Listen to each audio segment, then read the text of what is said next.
उसका राज्य जल्द आ रहा है। और जो लोग, जिन लोगों ने समय पे प्रभु के राज्य में काम किया है, वही उस राज्य में अधिकारी होंगे यीशु मसीह के सामर्थी नाम से।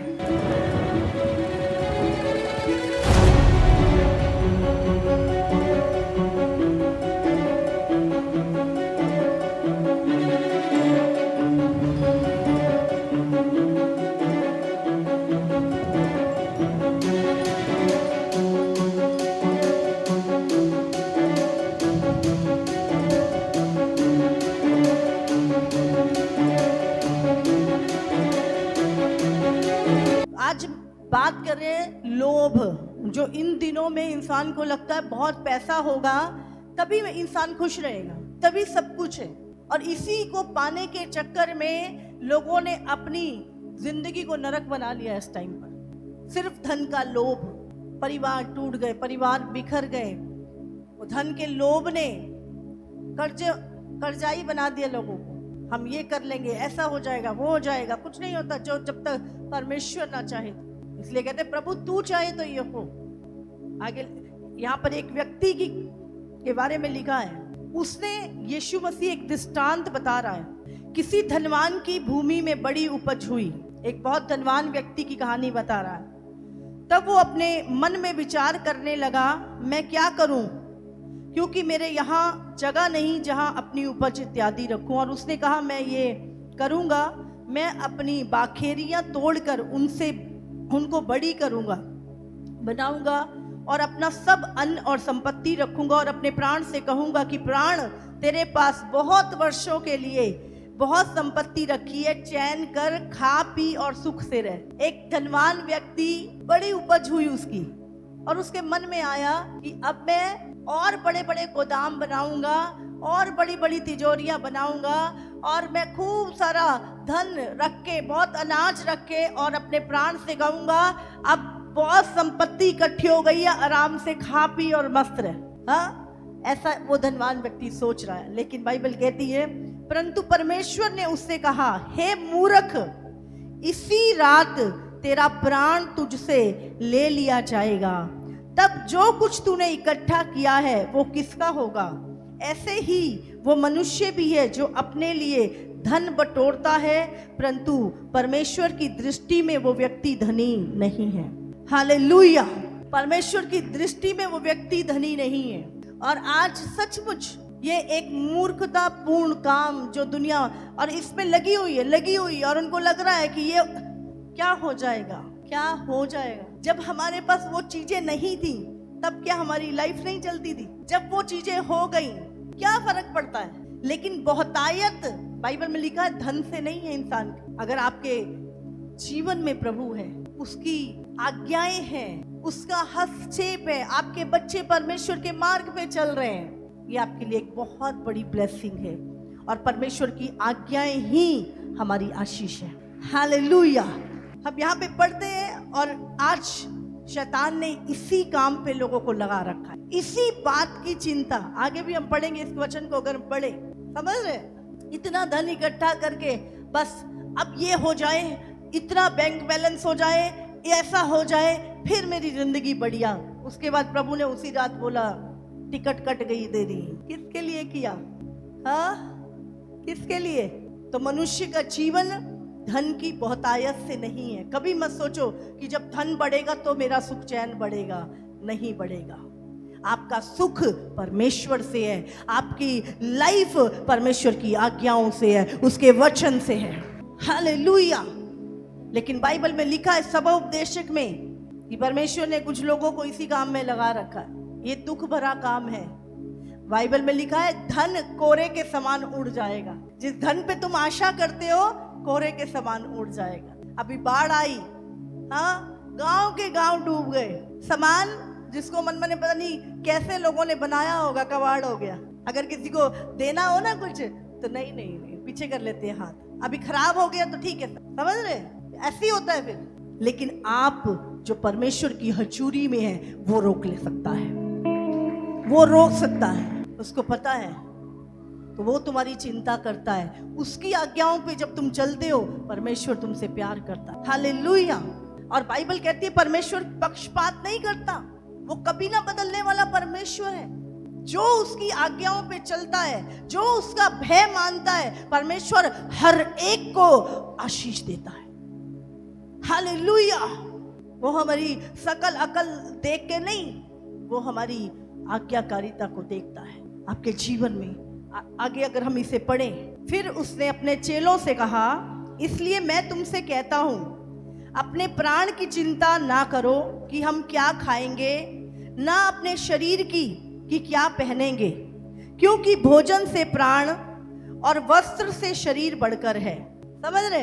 आज बहुत सारे लोग खाना तो चाहते हैं पर खाने का हुक्म नहीं। डॉक्टर ने बंद कर रखा है, मीठा भी बंद कर रखा है, ये भी खट्टा भी बंद कर रखा है, सब बंद कर रखा है। खाने को है लेकिन खा नहीं सकते। तो क्या है, क्या लिखा यहाँ पर? अपने प्राण की चिंता ना करना कि क्या खाएंगे या क्या पहनेंगे, क्योंकि भोजन से प्राण और वस्त्र से शरीर बढ़कर है। कौओं पर ध्यान दो, वे ना बोते हैं ना काटते हैं, ना उनके भंडार और ना खत्ता होता है, तो भी परमेश्वर उन्हें पालता है। तुम्हारा मूल्य पक्षियों से कहीं अधिक है। देखा कितने सारे कौए कई बार पेड़ पे होते हैं, झुंड के झुंड, ना बोते हैं ना काटते हैं ना खत्तों में बटोरते ना। यहाँ परमेश्वर बात कर रहा है हमसे। प्रभु कहता है, क्या तुम्हारा मूल्य उनसे बढ़कर नहीं है? तुम्हें तो परमेश्वर ने अपने स्वरूप और समानता में बनाया है। आगे क्या लिखा है? तुम में से ऐसा कौन है जो चिंता करने से अपनी आयु में एक घड़ी भी बढ़ा सकता है? चिंता करके आप अपने जीवन का एक मिनट भी आगे कर सकते हो क्या? आयु में एक घड़ी एक मिनट भी जोड़ सकते हो चिंता करके? या तुम्हारा धन तुम्हारी आयु बढ़ा सकता है? मेरे पास तो जी 20 करोड़ रुपए हैं, मैं तो जी 100 साल जीऊंगा। बढ़ा सकते हो? एक मिनट भी तुम्हारा धन तुम्हारी उम्र नहीं बढ़ा सकता। या चिंता करके तुम अपनी एज बढ़ा लो, एक घड़ी भी बढ़ा नहीं सकते हो तुम। तो परमेश्वर यहाँ पे हमसे कह रहा है कि जब तू एक अपनी उम्र की घड़ी नहीं बढ़ा सकता चिंता करके, और ना अपने धन से, यहाँ लिखा है, इसलिए यदि तुम सबसे छोटा काम भी नहीं कर सकते।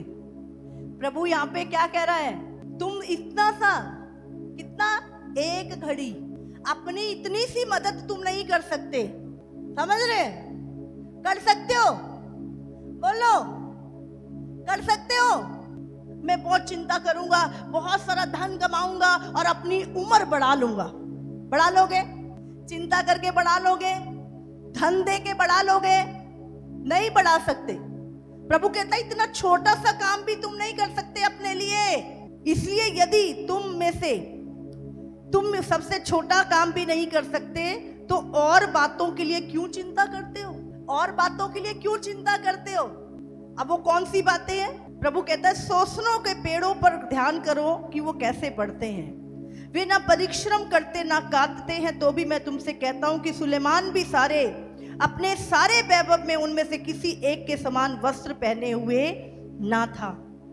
इसलिए यदि परमेश्वर मैदान की घास को जो आज है और कल भाड़ में झोंक जाएगी ऐसा पहनाता है, तो हे अल्प विश्वासियों, हे कम विश्वास करने वालों, वो तुम्हें क्यों ना पहनाएगा।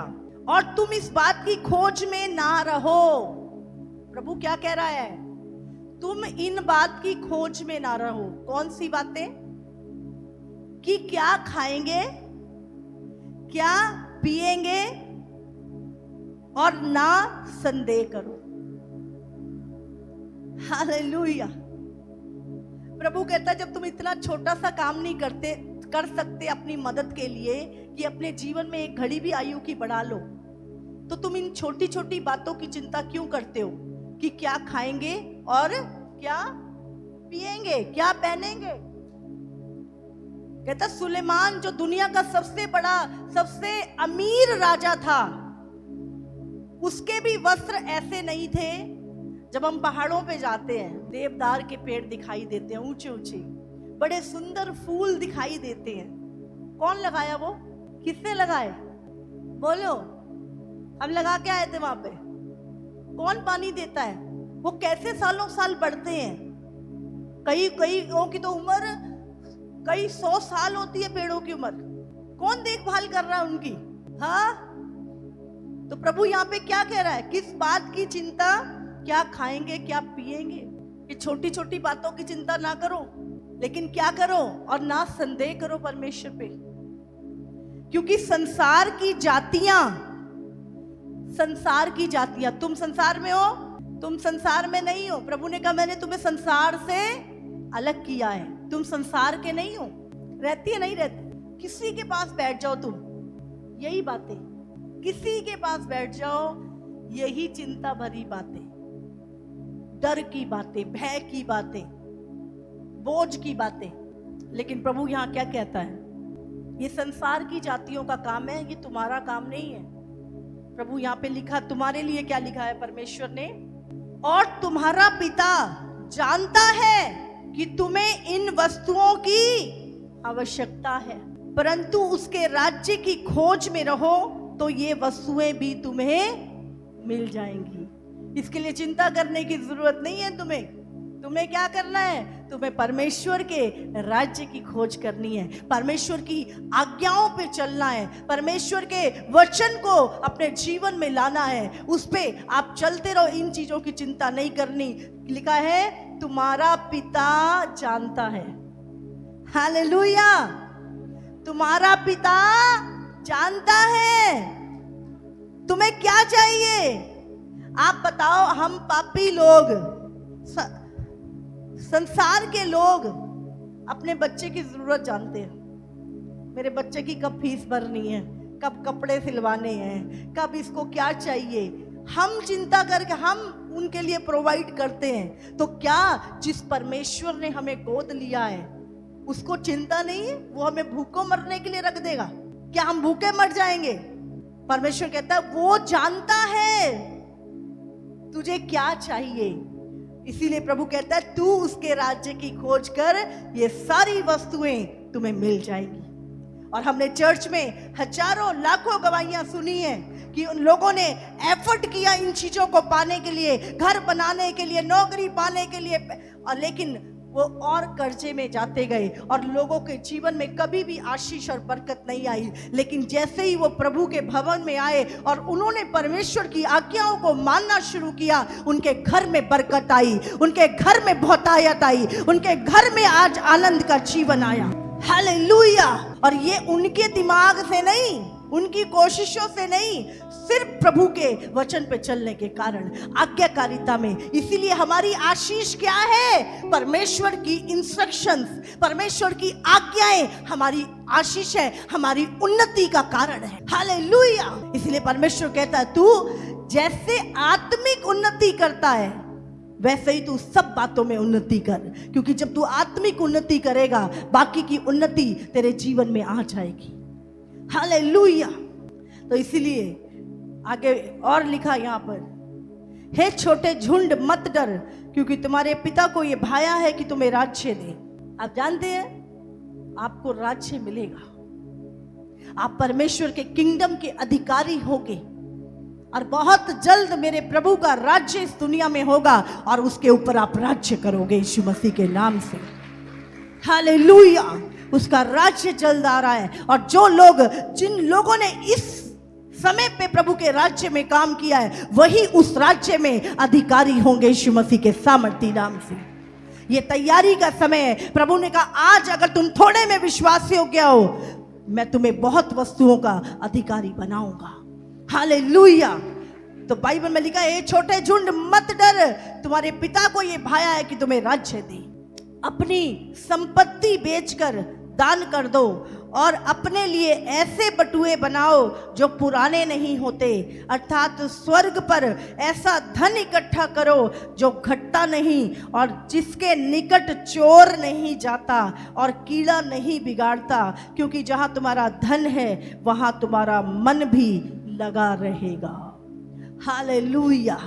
तो हमें हमारा ध्यान परमेश्वर की आज्ञाओं पे, परमेश्वर की बातों पे लगाना है। देखा तू मेरे धर्मराज की खोज कर, ये वस्तुएं खुद ब खुद। और मैंने देखा है जब से मैं परमेश्वर के साथ चल रही हूँ, प्रभु वफादार है। मैंने कभी संसार की चीजें खुदा से नहीं मांगी, और बिना मांगे परमेश्वर ने किसी चीज की घटी नहीं रखी।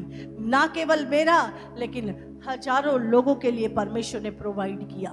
बस मैं एक ही चीज मांगती थी, बाइबल में लिखा है तेरे पास देने के लिए, पवित्र लोगों की आवश्यकताओं को पूरा करने के लिए बहुतायत से हो। ये प्रभु की इच्छा है कि तुम्हारे पास बोने के लिए हो, इतनी बहुतायत हो कि तुम दूसरों की मदद कर सको। और परमेश्वर ने हमेशा वो बहुतायत मेरे जीवन में रखी कि मैं किसी की मदद कर सकूं। Hallelujah, hallelujah.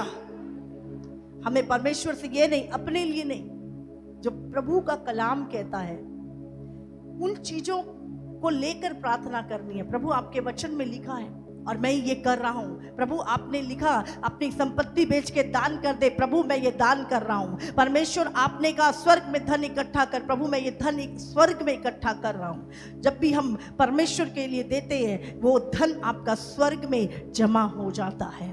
हालेलुया।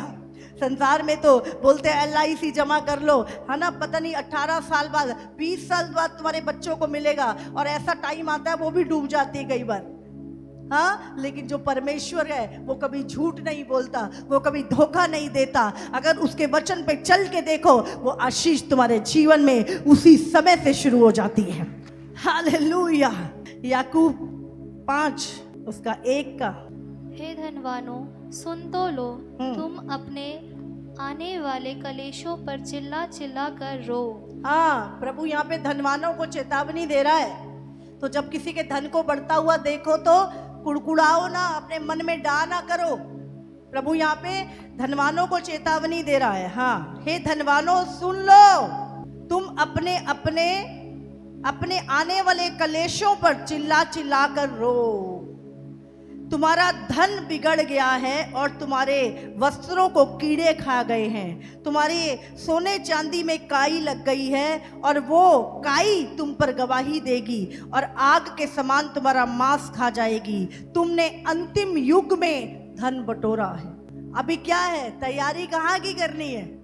स्वर्ग की। कि 2 तरह के लोग, एक पवित्र आत्मा से भरे और उसके बाद दुनिया की तैयारी में लग गए। एक वो लोग जो परमेश्वर के पीछे लगे और निरंतर लगे रहे और निरंतर उसके पीछे आत्मा की भरपूरी से भरते गए। वो लोग हैं जो एक्स्ट्रा ऑयल अपनी लाइफ में रखेंगे और उन 5 कुमारियां जो यीशु के साथ जाएंगी वो लोग होंगे। हालेलुया। निरंतरता, परमेश्वर के साथ निरंतर चलने वाले लोग स्वर्ग के राज्य में प्रवेश करेंगे। और यहाँ पे लिखा है तुमने अंतिम युग में धन बटोरा है। देखो, जिन मजदूरों ने तुम्हारे खेत काटे उनकी वो मजदूरी जो तुमने धोखा देकर रख ली है चिल्ला रही है, और लबने वालों की दुहाई सेनाओं के प्रभु के कानों तक पहुंच गई है। तुम धोखाधड़ी करी, मजदूरों की मजदूरी मारी, किसी का धोखे से ले लिया। हमारी चीज नहीं थी पर हमने केस करके गलत वो चीज अपना ली। आज बहुत सारे लोग इन चक्करों में पड़े हैं। जो तुम्हारा नहीं है छोड़ दो, वो दूसरे के धन का लालच मत करो, दूसरे के घर का लालच मत करो, सब प्रकार के लोभ से बचे रहो। परमेश्वर तुम्हारे भंडार भर देगा। लेकिन अगर आप लोभी हो और दूसरे की चीज का लालच कर रहे हो और किसी की मजदूरी तुमने दबा ली है, किसी का हक तुमने मारा है, तो बाइबल में साफ लिखा है यहाँ पर, अगर तुमने किसी की मजदूरी जो तुमने धोखा देकर रख ली है चिल्ला रही है, उसकी जो पुकार है और लबने वालों की दुहाई सेनाओं के प्रभु के कानों तक पहुंच गई है। जब वो व्यक्ति रोएगा ना और उसकी दुहाई जब परमेश्वर के कानों तक पहुंचेगी, तुम्हारा कुछ नहीं बचने वाला। तुम्हें लग रहा ना ये ले लिया वो ले लिया, किसी का मार लिया, फिर जब निकलती है बीमारियों में निकलते, जब और चीजों में निकलते, फिर हम कहते क्यों प्रभु, क्या ध्यान करो कहां से आ रहा है ये सब, किसका रखा है। आगे लिखा यहाँ पर, तुम पृथ्वी पर भोग विलास में लगे रहे। तुम पृथ्वी पर भोग विलास में लगे रहे, सिर्फ अपने शरीर को की इच्छा पूरी करी, सिर्फ अपने शरीर को ही पूजा, जो मन को अच्छा लगा वो जीवन जिया तुमने। तुम इस दुनिया में भोग विलास में लगे रहे और बड़ा ही सुख भोगा, और बहुत ही सुख भोगा। आगे, तुमने इस वध के दिन के लिए अपने हृदय का पालन पोषण करके उसको मोटा ताजा किया। समझ रहे हैं? आखिरी दिन में क्या होगा ऐसे व्यक्ति का? वो वध किया जाएगा। तुमने आखिरी दिन के लिए अपने शरीर को मोटा ताजा किया, जैसे एक बकरे को खूब खिलाया जाता है, पहले मोटा किया जाता है कि उसका अच्छा दाम मिलेगा, और दाम क्या? उसका वध होता है। इसी तरह अगर आप अंतिम समय में आपने धन बटोरा और दूसरे की मजदूरी को मारा, लोभ किया और इसी काम में अगर लगे हुए हो, इसी बातों की चिंता, क्या खाएंगे पिएंगे, तो परमेश्वर कहता है तुम अपने शरीर को वध करने के लिए तुम ऐसा कर रहे हो।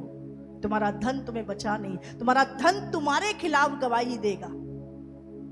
हालेलुया। तुमने धर्मी को दोषी ठहराकर मार डाला और वह तुम्हारा सामना नहीं करता। इसलिए आगे लिखा, इसलिए हे भाइयों, प्रभु के आगमन तक, बस उसके आगमन तक धीरज धरो।